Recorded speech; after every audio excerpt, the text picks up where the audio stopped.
Okay, welcome to what I call the land of the Joros. They're all over the place in this neighborhood here in Woodstock, but just in this little 30 by 30 semi-wooded area, let's see how many we can find. Now, I'm not going to count the males because a lot of them are too small to see.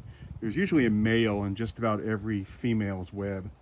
So whatever number we come up with, we'll double it, and that'll be the total with males and female. So we got 1, 2, 3, 4, 5. There's another one there, so we'll call her 6. There used to be a big one here, but she lost a few legs and then she disappeared. I think that might be her down there. I think she died. Her male counterpart is still in there. Not sure if you can see him or not, but he's right in there.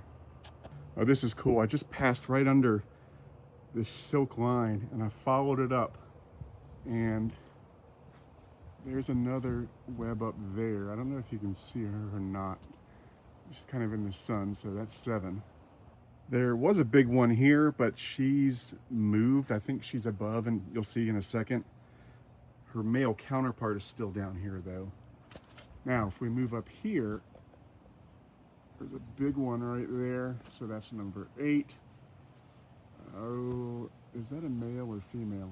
Looks like another female. So call that 9. There's another one. I think that's the one that was down here. I think she moved up there. So that's 10. Then we come here into what I call the Joro tunnel. So we've got 11, pretty big one there. 12, 13. Oh, I think there's another one back here somewhere.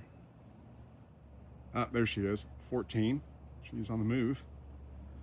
There's a few more way back there, but we'll get to them. But yeah, that's a pretty big one. Looks like she's gravid now. She wasn't earlier, but she's getting bigger. So a few of these are starting to get bigger. So I think the male Joros have done their jobs here. But yeah, look at this. It's just this tunnel of nothing but webs going all the way back to that house. Got number 15 there. There were a bunch right here near ground level about a week ago, but they moved. I'm going to go on the other side and see if I can find where they moved. They like to move up, I've noticed. They'll start low and then they'll move higher and higher as they get bigger and bigger. Here's number 16 there. Sorry, I can't get a better focus. There used to be a bunch in this area, but there's only one left. Let me see if I can find her on the camera. There's number 17. Yeah, she's on the move too. She might be eating something. These are kind of photogenic spiders. It seems every time you get the camera on them, they start moving. There's number 18. There's 19. There's number 20, and she is definitely gravid. She has got a big old butt. So yeah, just 20 in this little 30 by 30 area that I can easily see without really getting in here. There's some poison ivy. I don't want to get deep in there. And I think a lot of them have moved up this tree, I would suspect. So 20 females, double that, 40 with the males. And some of them have disappeared from a week or two ago. So there were probably a good 50 here at one point. And again, that's just in this little area. It's crazy.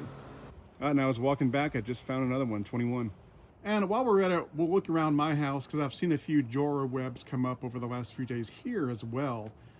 This is the newest one. You can see her right there. And what's interesting is that a lot of these are coming up right next to orb weavers. I don't know if you can see, if I can get the focus, but there's an orb weaver web. I think that's it right there.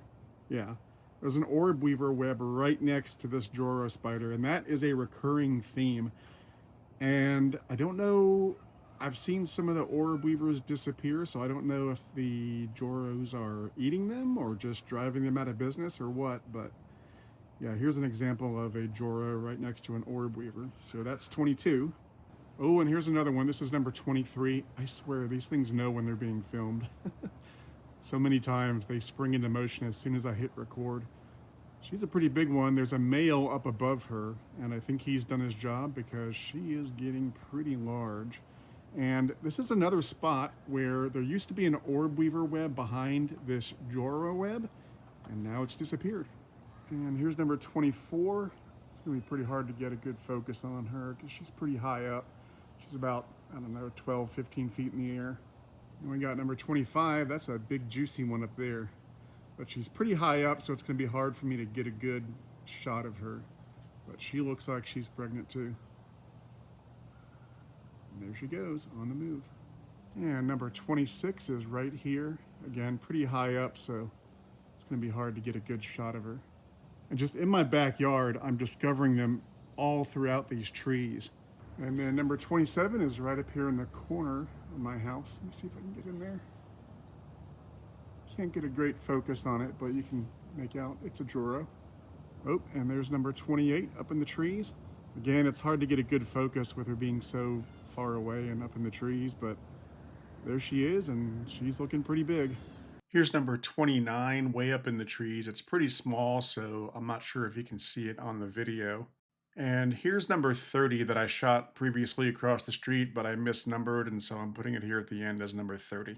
So yeah, 30 Joro spiders in mine and my neighbor's yard that I could easily see. I'm sure there's plenty more that I haven't spotted yet. So yeah, these things are everywhere. And again, I'm not sure what effect they're having on the local orb weaver population. They spin their webs in very close proximity to the orb weavers. So I don't know if they're killing them directly, but they're certainly competing for the same resources. So yeah, we'll have to see what impact that has over the coming years.